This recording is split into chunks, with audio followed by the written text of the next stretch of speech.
예, 요즘 저희가 그 야고보서 말씀 묵상하고 있잖아요, 그렇죠? 여러분 잘 묵상이 좀 되고 있습니까? 사실은 되게 그 시험거리가 있었어요. 그래서 시험거리가 있는데 그 예전 같았으면 시험거리가 있을 때 잠깐만 이렇게 누가 다른 그 외부 환경에 뭐가 문제, 다른 사람이 가지고 있는 문제가 뭔가 이렇게 자꾸만 집중하게 되는데 야고보서를 보면서 자꾸만 그 외부에 있는 환경에 대한 문제가 아니라 내 자신의 모습을 자꾸만 들여다보게 되더라고요. 과연 내가 내 속에 도대체 뭐가 있었었지? 내 속에 어떤 욕망 때문에 이런 것들이 만들어질까? 깊이 사실은 좀 묵상을 좀 해보게 되는데 그러면서 이 시험 가운데 하나님 저에게 주는 메시지가 있더라고요. 시험이 사실 쉽지는 않지만 하지만 그 가운데 또 하나님 이렇게 우리에게 이렇게 말씀하시는 메시지가 또 있다라고 좀 생각이 됩니다. 아마 저뿐만 아니라 여러분들 가운데서도 아마 그런 메시지가 있을 거라고 생각이 되고 정말 그 말씀들을 또 우리가 경청하고 그래서 하나님을 다시 한번 이렇게 다가가는 좀 은혜의 시간이 됐으면 좋겠다 싶은 생각이 좀 됐습니다. 사실 오늘 이제 저희가 사울에 대한 이야기를 좀 하려고 합니다. 사울에 대한 이야기. 그렇죠. 오늘 보면 여러분 읽어보셨으면 알겠지만 마지막에 사울, 그러니까 사무엘을 붙잡았지만 뭔가 이렇게 그 사울의 모습이 여러분 연상이 되니까 마지막 그 글을 읽어가면서 어떻게 생각해보면 실패한 왕이었잖아요. 그렇죠? 과연 사무엘이 왜 실패한 왕으로 또 이스라엘 역사 가운데 남았는지에 대한 이야기를 오늘 본문의 말씀을 통해서 여러분들과 좀 나누고자 합니다. 여러분 실패한 인생은 우리에게 굉장히 커다란 교훈을 줘요. 왜냐면 우리도 동일한 모습으로 실패를 많이 하거든요. 그렇죠? 그런 모습을 보면서 과연 그 실패가 도대체 뭐 때문에 생겨나는 건지를 다시 우리가 되돌아본다고 한다면 우리 가운데 그런 어떤 실수를 반복하는 것이 아니라 좀 더 바르게 우리 인생들을 살아갈 수 있는 어떤 교훈들이 충분하게 본문을 통해서 우리 가운데 주어질 수 있을 거라 좀 생각이 좀 됩니다. 여러분 그 한국 정치 좀 관심이 좀 많으십니까? 제가 예전에는 그 신문을 볼 때 정치는 경제는 거의 빼놓지 않고 읽었거든요. 요즘은 좀 많이 바뀌긴 했지만 관심이 많았어요. 그러니까 사람들은 한국 정치를 뭐라고 표현을 하냐면 포퓰리즘 정치라고 표현을 합니다. 여러분 포퓰리즘이 뭔지 아세요? 그럼 포퓰리즘이라는 단어는 그런 의미예요. 그러니까 뭔가 정치인들이 어떤 인기에 어떤 뭔가 이렇게 인기를 얻기 위해서 그러니까 마음대로 공약을 세우고 지켜지지 않을 공약을 세워가면서 그냥 인기만 얻기 위해서 뭔가 자신의 어떤 이야기를 이끌어가는 어떤 정치를 포퓰리즘 정치라고 얘기를 하거든요. 뭔가 선거 때만 되면 많은 공약이 만들어져도 나잖아요. 뭔가 사실은 필요하지 않음에도 불구하고 인기를 얻기 위해서 많은 공약들을 만들어내고 또 그것들을 또 인기를 유지하기 위해서 또 실현해 나가기 위해서 때때로는 뭔가 합리적이지 않은데도 불구하고 뭔가 이끌어가는 어떤 그런 정책 패턴을 하나 포퓰리즘 정치라고 얘기를 좀 많이 하거든요. 한국 정치 어떤 그 모습을 적당하게 좀 표현을 했다라고 좀 생각이 됩니다. 여러분 이 포퓰리즘 정치가 여러분 왜 생겨난다라고 생각을 하십니까? 이런 정치 구조 자체가. 사람들은 그런 욕망을 가지고 있잖아요. 어떻게든지 간에 어떤 마음을 가지고 있죠? 내가 저 자리에 올라가 보겠다는 욕망을 가지고 정치를 하잖아요. 뭔가 그 순수한 어떤 정치적 마음이 아니라 내가 뭔가 최고 자리에 올라갔으면 하는 어떤 그런 욕망들. 그리고 그 자리에 올라갔을 때는 내가 내려가고 싶지 않은 그 욕망들 때문에 끊임없이 뭔가 정치의 본질의 어떤 모습이 아니라 뭔가 사람들이 어떤 인기에 어떤 부합하는 어떤 정치를 해나가는 모습이 만들어지지 않는다라고 좀 생각이 됩니다. 표면적으로는 국민을 위한다라고 얘기를 하지만 내면적으로 들여다보면 결국 궁극적으로 뭔지 아십니까? 자신의 욕망을 채워가고자 하는 그런 어떤 모습이 바로 이런 정치 패턴으로 나타난다는 겁니다. 사실 이것이 세상의 논리지 않습니까? 어떻게 생각해보면 당연한 것 같아요. 여러분 하나님이 존재하지 않는다고 생각했을 때 사람들은 누구에 이끌려 살아갑니까? 자신 속에 존재하고 있는 욕망에 따라 사람들은 살아갈 수밖에 없거든요. 하나님이 존재하지 않는다라고 믿는 사람들에게는 하나님의 절대적인 가치의 실현들을 여러분 염두에 두지 않고 자신이 가지고 있는 어떤 욕망들 때문에 사람들이 인기에 부합한 인생을 살아갈 수밖에 없는 것이 바로 세상의 모습이잖아요. 여러분 그런 삶이 여러분 결과가 어떤 모습으로 여러분 만들어져 갈 거라고 생각을 하십니까? 여러분 세상의 정치가 그렇습니다. 여러분 이스라엘 백성이요. 여러분 그 정치를 모방하기를 원하고 있다는 거예요. 여러분 사무엘 시대에 들어오면서 이스라엘 백성들은 사무엘에게 뭐를 요구하는지 아십니까? 우리에게 왕을 주십시오 라고 요구를 하고 있다는 거예요. 여러분 왕을 잘라라는 이야기가 어떤 의도 속에서 이런 이야기가 던져지고 있는지 아십니까? 우리도 세상을 모방하고 싶습니다라는 요구였다는 거죠. 여러분 사사기 이야기는 그런 이야기였잖아요. 여러분, 왕이 없어서 자기 소견에 옳은 대로 행하였다라는 이야기가 사사기 전체적인 주제였다라고 말씀을 드렸습니다. 왕이 없었어요. 그래서 뭔가 왕을 기대하고 있었어요. 그런데 여러분, 실제로 사무엘서로 내려오면서 이스라엘 백성들은 왕을 요구하죠. 사무엘도 반대하고요, 하나님도 반대합니다. 여러분, 이 차이가 뭔지 아십니까? 여러분, 사사시대 때 말했던 것은 어떤 왕을 기대하고 있었던 겁니까? 하나님을 통치자로 기대하는 왕을 여러분 영원하고 있었잖아요. 하나님 말씀에 절대적인 진리가 이 땅 가운데 실현되기를 원하는 그런 영혼이 담겨져 있었던 이야기가 사사기 이야기였었거든요. 여러분, 하지만 사무엘서에서 요구하는 왕의 요구는 다른 요구입니다. 그들은 뭐를 요구합니까? 하나님의 절대적인 여러분 통치와 질서를 요구했던 것이 아니라 세상의 왕을 모방하고 싶다라는 거예요. 8장 5절에 보면 이런 표현을 하고 있어요. 사무엘에게 이르되 보소서 당신은 늙었고 당신의 아들들은 당신의 행위를 따르지 아니하니 모든 나라와 같이 우리에게 왕을 세워 우리를 다스리게 하소서. 모든 나라와 같이, 모든 열방 세상의 나라가 추구하는 것처럼 우리도 동일한 정치적인 구조를 가지고 나라를 세우기를 원합니다라는 요구가 이스라엘 백성의 요구였다라는 겁니다. 8장 20절에서도 그런 표현이 있는데 우리도 열방과 같이 되어 우리 왕이 다스리며. 여러분, 하나님은 이스라엘 백성들 여러분 출애굽시켜서 가나안 땅에 정착을 시키지 않습니까? 여러분, 어떤 목적으로 정착을 시키죠? 지난번에 말씀을 드렸던 것처럼 뭔가 잘 먹고 잘 살게 해주기 위해서 여러분 단순하게 이스라엘 백성들을 선택해서 여러분 가나안 땅에 정착시킨 것이 아니잖아요. 하나님은 어떤 목적을 가지고 있습니까? 하나님의 공동체, 하나님의 나라를 가나안 땅에 세워가고자 하는 하나님의 본래적인 목적이 있었지 않습니까?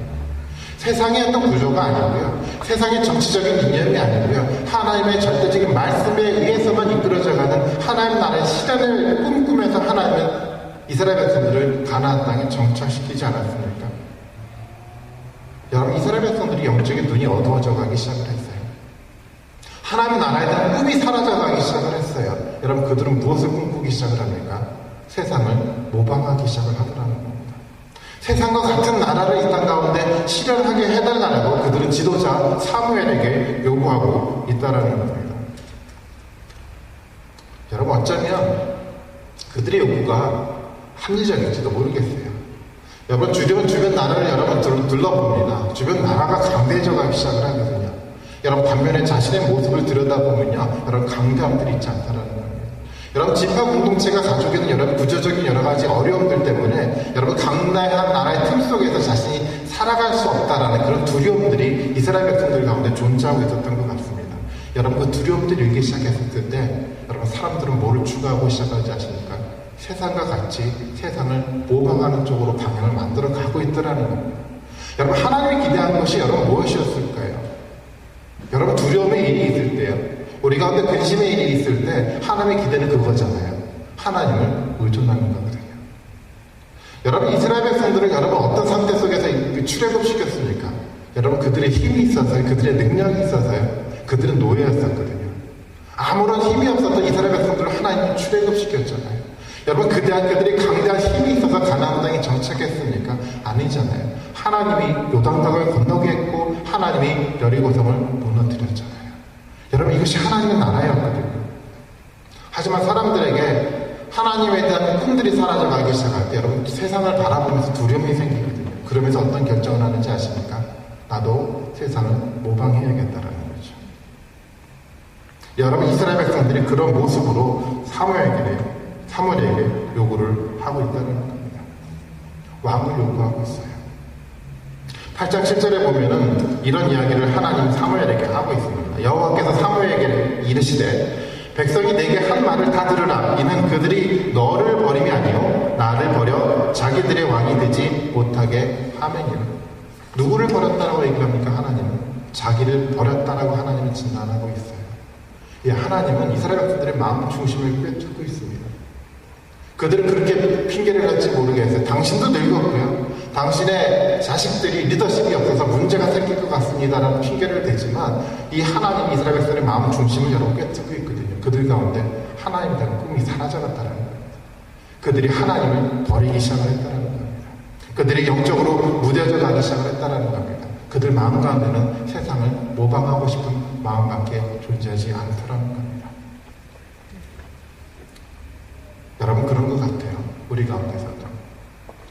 특별하게도 보이지 않게 하나님의 공동체임에도 불구하고 우리가 끊임없이 누구를 모방해 나가기 시작하면 세상을 모방하고 싶어요. 저렇게 하니까 잘 되는 것 같아. 저렇게 살아가니까 그럴싸한 모습으로 살아가자. 나도 한번 그 삶을 모방해볼까? 우리 마음속에 뭐가 사라져가기 시작합니까? 하나님 나라에 대한 꿈이 사라져가기 시작하잖아요. 여러분 눈을 감고 무엇인가 행복을 기대할 때 여러분 하나님 나라가 우리 가운데 존재해야 되는데 여러분 그 꿈들을 우리 가운데 사라져가기 시작하지 않습니까? 여러분 이스라엘 백성들이 그런 상황 가운데 있었다는 겁니다. 하나님 그 요구를 들으시잖아요. 그들이 요구했기 때문에 하나님은 그들의 요구를 듣고 누구를 세웁니까? 사울이라는 인물을 여러분 이스라엘의 왕으로 세웁니다. 그리고 하나님 사실은 경고하고 있습니다. 너희들이 왕을 세우는데 왕을 세우는 것이 어떤 의미인지 아느냐라고 이스라엘 백성들에게 이야기를 하면 경고 이야기를 합니다. 그렇지만 여러분 이스라엘 백성들이 마음은 이미 돌아섰어요. 그래도 우리에게는 왕이 필요합니다. 여러분 백성이 요구한 왕이요. 여러분 그리고 그 가운데 세워졌던 사울이라는 어떤 인물의 모습을 한번 들여다보도록 하겠습니다. 표면적으로 보면 사울은 어떻게 생각해보면 정말 열방에 있었던 그 위대한 지도자의 모습을 저는 그대로 가지고 있었다고 지금 생각이 됩니다. 여러분 9장으로 넘어와 봅니다. 9장 2절의 말씀을 한번 보면요. 이런 표현이 있어요. 기스에게 아들이 있는데 그의 이름은 사울이요 준수한 소년이라 이스라엘 자손 중에 그보다 더 준수한 자가 없고 키는 모든 백성보다 어깨에 이만큼 더 컸더라. 여러분 성경 저자가요 사울을 표현하고 있어요. 그는 준수한 소년이라고 표현을 하죠.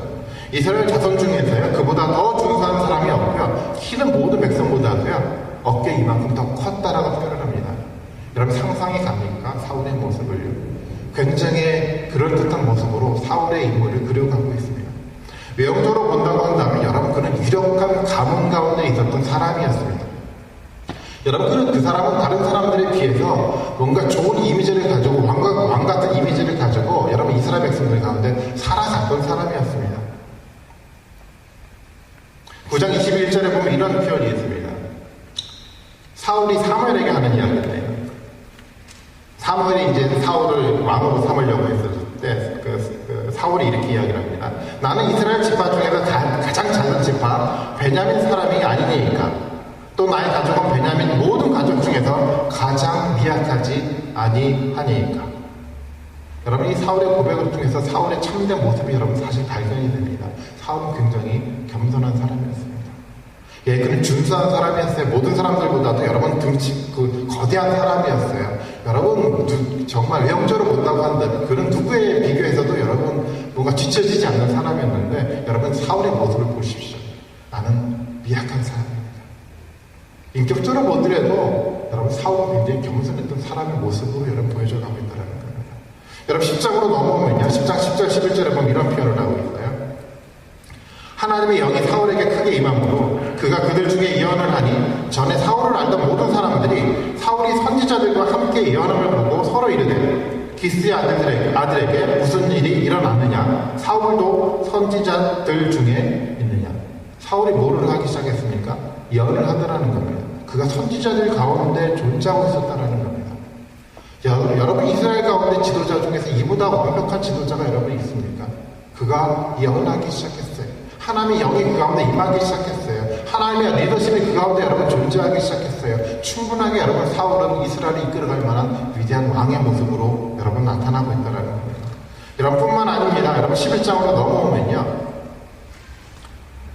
이스라엘 백성들이 여러분 전쟁을 하잖아요. 전쟁을 할 때요. 11장 7절의 말씀입니다. 이런 표현을 하고 있어요. 사울이 이야기인데 한 결의에 소를 잡아 각을 뚫고 전령들의 손으로 그것을 이스라엘 모든 지역에 여러분 두루 보내 이르되 누구든지 나와서 사울과 사무엘을 따르지 아니하면 그의 손들도 이와 같이 하리라 하였더니 여호와의 두려움이 백성에게 임하매 그들이 한 사람같이 나온지라. 여러분 이스라엘 백성들은 12지파로 흩어져 살았거든요. 소를 잡아서 각을 뜨고 난 다음에요. 모든 지역에 보낸 다음에 강하게 얘기를 하잖아요. 나를 따르지 않으면요. 모든 사람들이 이와 같이 되겠다라고 여러분 굉장히 경고의 선포를 사울이 합니다. 여러분 이 사울의 모습을 통해서 보여지는 여러분 카리스마적인 리더십이 여러분 보입니까? 여러분 그 강한 여러분 리더십을 가지고 이스라엘의 백성들의 공동체를 하나의 힘으로 불러모읍니다. 여러분, 그리고 그는 왕으로서 전쟁을 하고 그 전쟁에서 승리를 하는 이스라엘 백성들의 견고한 왕으로 자리 잡기를 시작하더라고요. 여러분, 사울의 모습이 여러분 그려집니까? 여러분, 백성들은 환호했을지 모르겠어요. 예, 우리가 기대했던 왕이었습니다.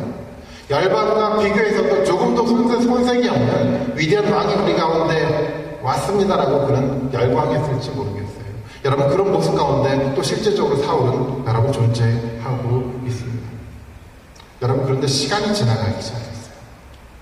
여러분, 그 겸손했던 그 예언자에서는 여러분 사울의 모습이 조금씩 변해가기 시작을 하더라는 겁니다.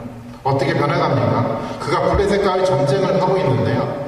블레셋과 전쟁을 하고 있는데 블레셋 그 많은 군사력과 많은 어떤 그 여러 가지 무기들 보면서 이스라엘 백성들이 마음이 두려워하기 시작했어요. 많은 사람들이 떠나가기 시작을 했어요. 여러분, 그 모습을 보면서 여러분, 이 사울은 어떤 일을 하냐면 그 사무엘이 오기 전에 이 사울이 뭐를 합니까? 제사를 드리게 됩니다. 여러분, 제사는 누가 드리는 겁니까? 여러분, 왕이 드리는 게 아니죠. 제사장이 여러분 드리는 것이 여러분 제사거든요. 사무엘이 왔을 때 비로소 여러분 제사를 드릴 수 있었음에도 불구하고 여러분 사울은 그것을 기다리지 못합니다. 자기가 왕이 가기는 구원이고요. 제사를 자기가 주도하면서 여러분 제사를 지내가고 있잖아요. 그때 여러분 사무엘이 여러분 사울에게 이렇게 이야기를 합니다. 13장 13절 14절인데 사무엘이 사울에게 이르되 왕이 망령때에 행하였도다. 왕의 하나님 여호와께서 왕에게 내리신 명령을 지키지 아니하였도다. 그리하였다면 여호와께서 이스라엘 위에 왕의 나라를 영원히 세우셨거늘 지금은 왕의 나라가 길지 못할 것이라. 여호와께서 왕에게 명령하신 말을 왕이 지키지 아니하였으므로 여호와께서 그의 마음에 맞는 사람을 구하여 여호와께서 그를 그의 백성의 지도자로 삼으셨느니라 라고 이야기를 하고 있다는 겁니다. 여러분, 그가 제사를 드릴 때 하나님 그렇게 평가하고 있죠. 사울이 하나님께 순종하고 있지 않더라는 겁니다. 여러분, 사울은 여러분, 사무엘을 기다리지 않았어요. 여러분, 두드려 마음속에서 여러분 그 마음 가운데 하나님을 기대하고 있지 않았다라는 겁니다. 여러분, 이스라엘 역사 가운데, 이스라엘의 역사 가운데 이스라엘을 이끌어갔던 분이 여러분 누구였습니까? 하나님이 이끌어 가셨잖아요. 전쟁 가운데 여러분 전쟁을 승리시켰던 것은 여러분 누구였습니까? 이 세상의 주인이셨고 주관자였던 바로 하나님이셨거든요. 여러분, 마음속에 여러분 그 기대가 사라져가기 시작했어요. 여러분, 두려움들 때문에 여러분 사무엘을 기다리지 않았어요. 그는 하나님 말씀에 순종하지 않고요, 자기 마음대로 제사를 드렸다는 겁니다. 자기가 가지는 왕의 여러분 그 권력을 여러분 남용하기 시작을 했다는 겁니다. 사울의 마음속에 그런 마음들이 들기 시작을 했던 것 같아요. 그 나라 가운데 주인이 자기 자신이라고 생각을 했던 것 같아요. 많은 세상의 열방 가운데 세상의 나라의 모습들처럼 왕이 세상의 주인으로 등장하는 것처럼 사울도 자신의 마음속에 조금씩 이스라엘의 주인이 하나님이 아닌 자기 자신이라고 생각을 했던 것 같습니다. 여러분, 그의 판단력은 조금씩 흐려져 가기 시작을 했어요. 14장 24절에 보면 이런 이야기를 합니다. 블레셋과의 전쟁을 하는데요, 하나님은 그래도 이스라엘 백성들을 축복하잖아요. 블레셋 전쟁 가운데 승리하기 시작합니다. 그때 사울은 이스라엘 군사들에게 뭐를 선포하냐면 금식을 선포합니다. 금식. 24절에 보면 이날에 이스라엘 백성들이 피곤하였으니 이는 사울의 백성에게 맹세시켜 경계하여 이르시기를 저녁 곧 내가 내 원수에게 보복하는 때까지 아무 음식물이든지 먹는 사람은 저주를 받을지어다 하였습니다. 그러므로 모든 백성이 음식물을 맛보지 못하였다라는 겁니다. 금식을 선포하였다라는 겁니다. 여러분, 이것에 대한 요나단의 평가가 있습니다. 14장 29절 30절인데 그의 아들이었던 요나단이 그렇게 평가를 하죠. 요나단이 이르되 내 아버지께서 이 땅을 곤란하게 하셨도다. 보라, 내가 이 꿀 조금을 맛보고도 내 눈이 이렇게 밝아졌거든. 하물며 백성이 오늘 그 대적에게 탈취해 얻은 것을 임으로 먹었었더라면 블레셋 사람을 살육함이 더욱 많지 아니하였겠느니라. 요나단의 이야기였습니다.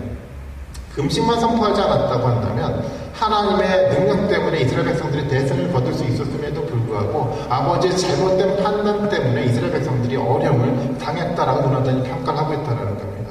여러분, 이것은 요나단의 평가지만 성경 저자는 이것을 하나님의 평가처럼 이야기를 그려가고 있습니다. 여러분, 사울이 조금씩 영적으로 어두워져 가면서 그의 판단력이 흐려져 가기 시작을 하거든요. 여러분, 하나님에 대한 여러분 순종함들이 그 가운데 사라져가기 시작하면서 여러분 종교적인 습관들을 유지할지는 모르겠지만 자기 임의대로 판단하고 결정하는 모습으로 사울의 모습이 만들어져 가고 있다는 겁니다. 때때로는 종교적 습관과 종교적 오만이 그의 판단을 흐리게 했었던 것 같습니다. 15장으로 넘어오면서 사울의 결정적인 여러분 불순종을 하나님께 합니다. 하나님은 사무엘을 통해서 사울에게 그렇게 명령을 하죠. 아말렉을 진멸시키려고 합니다. 모든 것을 다 진멸하라는 거죠. 여호수아를 통해서 명령했었던 전쟁처럼 여러분 다 진멸하라고 했는데 여러분 그 사울이 어떻게 합니까? 진멸하지 않거든요. 좋은 물건들은 뭐합니까? 진멸하지 않고 자기가 가져갑니다. 그러면서 여러분 사울이 뭐라고 변명하는지 아십니까? 사무엘이 얘기할 때 왜 당신이 진멸하지 않았습니까? 라고 여러분 질문을 던질 때 사울이 그렇게 대답하지 않습니까? 내가 이것을 가져다가 하나님께 제사를 드리려고 이것을 다 진멸하지 않았습니다. 가장 좋은 것을 하나님께 드리기 위해서 진멸하지 않았습니다. 라고 사울이 사무엘에게 이야기를 합니다. 여러분 그때 사무엘이 사울에게 뭐라고 얘기를 합니까? 우리가 너무도 잘 아는 말씀입니다. 사무엘이 이르되 여호와께서 번제와 다른 제사를 그의 목소리를 청종하는 것을 좋아하심이 같이 좋아하시겠나이까? 순종이 제사보다 낫고 듣는 것이 순양의 기름보다 나으니. 여러분 그것이 하나님의 이야기였습니다. 여러분 하나님이 사울에게 요구했던 것은 여러분 무엇입니까? 철저하게 누구를 순종하는 거죠? 하나님을 철저하게 순종하는 거였었습니다. 자기 스스로 생각하고 판단해서요 좋은 것들을 여러분 가져다가 하나님께 드린다고 해서 하나님께서 그걸 받지 않는다라는 겁니다. 하나님이 요구했던 것은 하나님의 말씀을 듣는 겁니다. 여러분 어쩌면 이 사울의 모습, 사울의 내면적인 모습을 하나님 여러분 들여다보고 있는지 모르겠습니다. 여러분 그렇게 표현을 하고 있지만 여러분 사울의 내면적인 모습 가운데 뭐가 존재하고 있습니까? 왕으로서 좋은 것을 갖고 싶거든요. 여러분 왕으로서요 자기 가지고 있는 권력을 가지고 자기의 욕망을 여러분 채우고 싶은 여러분 마음들이 들기 시작했거든요. 여러분 세상의 왕처럼 여러분 살아가고 싶었거든요. 세상의 사람들이 꿈꾸는 그 꿈들을 사울도 꿈꾸고 싶었거든요. 그러면서 여러분 무엇에 대한 불순종이 있습니까? 하나님에 대한 불순종이 그 모습 가운데 있더라는 거예요. 여러분 그 가운데 종교적인 습관은 그대로 있어요. 여러분 그거 가지고 있는 것들을 하나님께 드렸어요. 하나님께 제사를 드렸습니다. 하나님께 예배를 드렸어요. 하나님께 찬양을 했습니다. 하지만 내면 속에 뭐가 존재하고 있습니까? 세상과 같은 욕망이 그 가운데 존재하고 있다는 겁니다. 아무리 귀한 것을 하나님께 드린다고 하더라도 하나님의 대답의 결론이었습니다. 순종의 제사보다 낫고요. 듣는 것이 수양의 기름보다 낫다는 겁니다. 아무리 아름다운 것들을 하나님께 드린다고 하더라도요. 하나님 우리에게 요구하시는 것이 무엇입니까? 하나님의 이야기를 듣는 겁니다. 그리고 그 말씀 앞에 순종하는 겁니다. 여러분 그것이 하나님이 기뻐하시는 삶의 모습이라는 거죠. 사람들은 그렇게 생각하는 것 같아요. 많은 행동으로 하나님께 무엇인가 드리려고 하는 것 같아요. 많은 종교적인 어떤 의식을 가지고 하나님께 드리면서 스스로 여러분 안위하고 있는 것 같아요. 내가 하나님께 많이 드리지 않았습니까? 마음속에 있는 욕망은 여러분 마음속에서 버리지 않고요. 사울의 마음이요 다윗과의 관계 속에서 더욱더 분명하게 드러나는 것 같습니다. 나중에 여러분 골리앗과의 싸움을 통해서 여러분 다윗이 여러분 이스라엘의 지도자의 모습으로 여러분 등장하기 시작을 하잖아요. 여러분 여인들이 막 뛰놀면서 이런 이야기를 해요. 이런 얘기를 하는데 여인들이 뛰놀며 노래하며 이르되 사울이 죽인 자는 천천히고 다윗은 만만이로다 한지라. 사울이 그 말을 불쾌하여 심히 노하여 이르되 다윗에게는 만만은 돌리고 내게는 천만 돌리니 그가 더 얻을 것이 나라 말고 무엇이냐 하고 그날부로 사울이 다윗을 주목하였더라. 여러분 이 표현 속에서 여러분 사울의 여러분 마음속에 여러분 들어가 볼 수 있지 않겠습니까? 다윗이 얻을 것이 이 나라 말고 무엇이 있겠느냐. 여러분 사울의 마음속에 그런 의식들이 전제되고 있어요. 이 나라가 누구의 나라라는 거죠?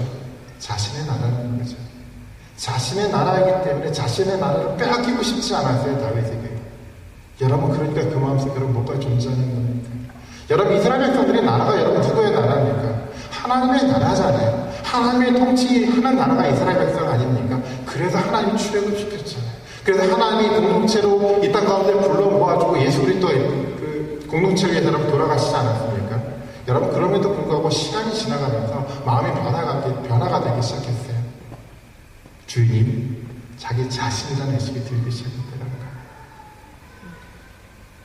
전쟁에서 승리하고 사울의 마음속에 그런 마음들이 들었던 것 같아요. 하나님의 은혜 가운데 전쟁에 승리했음에도 불구하고 내가 가지고 있는 능력 때문에 우리 전쟁에 승리를 했죠. 이스라엘 나라가 조금씩 부강해져 갔는데 여러분, 그것은 다른 것이 아니라 사울의 마음속에서는 내가 가지고 있는 능력 때문에 이 나라가 부강해져 갔지. 입으로는 하나님을 이야기하고 되는지 모르겠지만 내면적으로는 조금씩 세상의 나라의 왕처럼 이 나라의 주인은 나다라는 의식이 자리 잡기 시작을 했더라는 겁니다. 여러분, 그 가운데 불순종이 생겨나지 않습니까? 여러분, 그런 것 같아요. 어쩌면 우리의 모습 가운데서도 그런 어떤 욕망들이, 그런 꿈들이 존재하고 있는지 모르겠어요. 내가 주인이라는 거죠. 여러분, 삶 가운데 여러분, 우리가 가정의 공동체를 또 이루고 교회라는 공동체를 이루고 살아가고 있는데, 여러분, 가정의 공동체, 여러분, 교회 공동체, 때때로 내 직장의 공동체, 또 비즈니스 사업의 공동체 가운데 여러분, 주인이 누구라고 생각하십니까? 표면적으로는 하나님이지만 내면적으로 내 욕망 속에서 나 자신이라고 여러분 생각해 오지 않습니까? 하나님은 우리에게 기대하고 있습니다. 참된 주인은 하나님이라는 겁니다. 여러분, 그래서 사울은 하나님으로부터 버림을 받습니다. 여러분, 사울이라는 사람의 실패를 통해서 저는 우리에게 너무도 중요한 교훈을 우리에게 준다고 생각합니다. 우리도 때때로 그렇게 생각을 해요. 하나님께 은혜를 받잖아요. 우리가 첫사랑을 경험해요. 하나님 너무도 위대했습니다. 시간이 지나가면서요, 마음들이 변화가 되기 시작해요. 그 마음들은 사라져가고요, 우리 마음속에 우리 삶의 주인으로 내 자신이 등장할 때가 너무도 많지만, 하나님의 말씀을 경청하고 하나님의 말씀에 순종하기보다도요, 내가 가지고 있는 사고로 판단하고 결정해서 인생을 살아갈 때가 많잖아요. 내 인생의 모든 문제를 결정할 때 처음에는 하나님을 기대했지만 마음속에 하나님이 사라져가고요, 내가 가지고 있는 판단력으로 내 인생에 내가 주인 돼서 살아가려고 하지 않습니다. 때때로 교회 공동체의 모습도 그럴 때가 너무도 많더라고요. 하나님 은혜를 주셨어요. 복을 주셨어요. 시간들이 지나가면서 사람들 가운데 어떤 마음들이 드는지 아십니까? 교회의 주인이 되려고 하더라고요. 특히 저희 목회자 같은 사람들이 특히 더 그런 욕망들이 더 많은 것 같아요. 교회를 여러분 성장을 시켜놓고 목회자가 주인으로 여러분 자리를 잡으려고 하는 욕망들이 여러분 들어져 가기 시작하지 않습니까? 여러분, 그러면서 무엇이 생겨납니까? 영적으로 어두워져 가기 시작하잖아요. 세상을 모방해 나가는 세속화된 교회 모습으로 여러분 만들어져 가지 않습니까? 얼마 전에도 그 신문에 나왔더라고요. 어떤 그 큰교 목사님이 여러분 불구속 기소됐다라고. 자세한 내막은 잘 알지는 잘 모르겠습니다. 어쨌거나 그런 모습이 우리 가운데도 여러분 조금씩 자리를 잡아갈 수 있지 않겠습니까? 저는 이 이야기를 통해서 우리 삶들을 돌아다볼 수 있는 통찰력이 우리 가운데 생겼으면 좋겠다라는 생각. 우리도 하나님의 영적인 어떤 감각들이 여러분 무감각해져가지고 여러분 세상을 모방하고 싶은 어떤 그런 마음들이 있다고 한다면 여러분 그 욕망들을 여러분 떨쳐버릴 수 있는 우리가 좀 되었으면 좋겠습니다. 처음에 하나님 우리에게 주었던 사랑을 여러분 간직하고 여러분 그 기대를 가지고 살아가는 우리가 좀 됐으면 좋겠습니다. 변하지 않고 하나님 마음에만 부합해서 하나님의 나라에 대한 기대와 꿈들을 가지고 살아가는 그런 공동체가 됐으면 좋겠습니다. 여러분, 그러기 위해서 여러분 우리 마음속에 하나님의 말씀을 기대하는 그런 욕망들이 우리 가운데 여러분 우리가 살아가야 된다고 좀 생각이 좀 됩니다. 그럼 하나님의 말씀 여러분 기대하십시오.